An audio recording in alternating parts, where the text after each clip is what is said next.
Kita lanjut ke berita yang kedua ya. Lanjut. Dari soal mafia peradilan, kita geser ke mafia pendidikan. Jadi di negara yang katanya lagi gencar digitalisasi pendidikan, tapi faktanya justru yang bikin geleng kepala.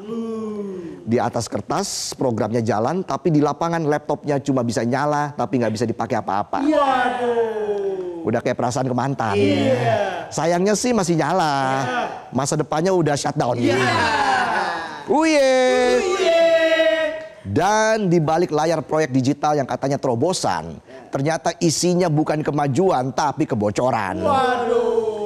Bilangnya mau bikin lompatan digital biar orang makin pintar, nyatanya malah bikin anggaran negara ambiar. Ada satu nama yang belakangan sering disebut bukan karena prestasi tapi karena sering hilang tanpa jejak.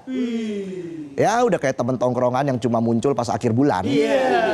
Datang nongkrong cuma modal korek doang. Rokoknya modal belas kasihan. Awalnya minta sebat, ujung-ujungnya setengah bungkus jembat. Penonton banget.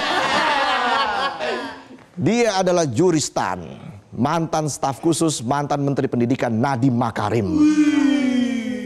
Yang katanya jadi dalang utama pengadaan 1,2 juta laptop senilai 9,3 triliun rupiah. Dan bikin negara rugi hampir 2 triliun. Bayangin 2 triliun. Kalau dibeliin wasabi satu Indonesia pedes tuh hidungnya. Jadi sudah 3 kali Juristan dipanggil Kejaksaan Agung terkait kasus Chromebook. Tapi 3 kali juga Juristan mangkir. Bukan cuma nggak datang, Juristan juga nggak ngasih kabar.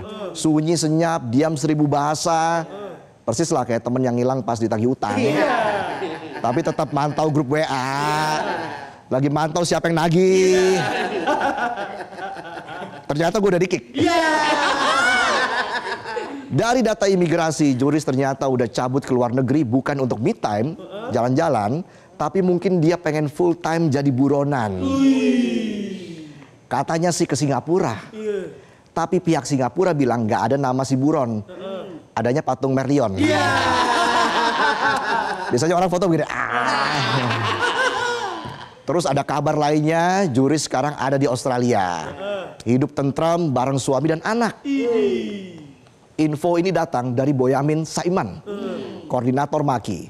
Dia bilang info soal Juris terbang ke Singapura pada Mei 2025 diduga cuma transit sebelum lanjut ke Australia.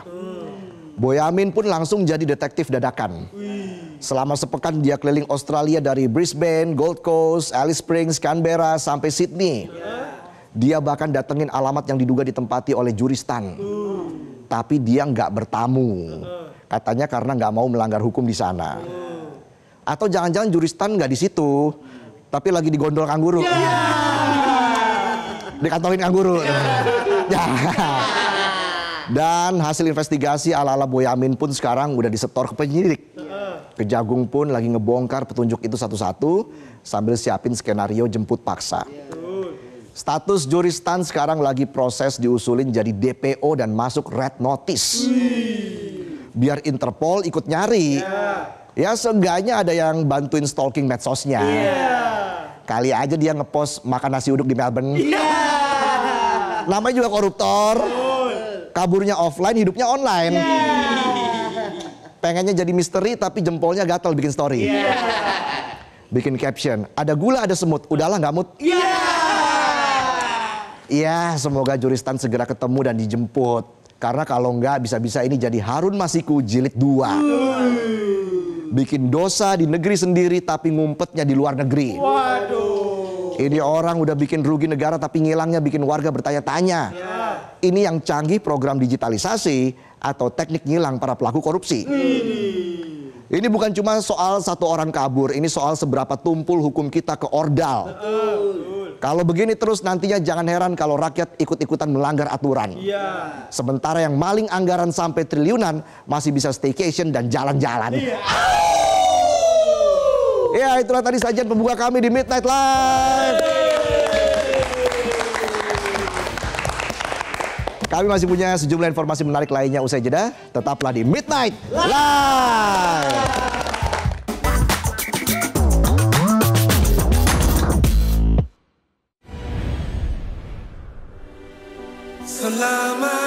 Jelajahi cara baru mendapatkan informasi. Download Metro TV Extend sekarang.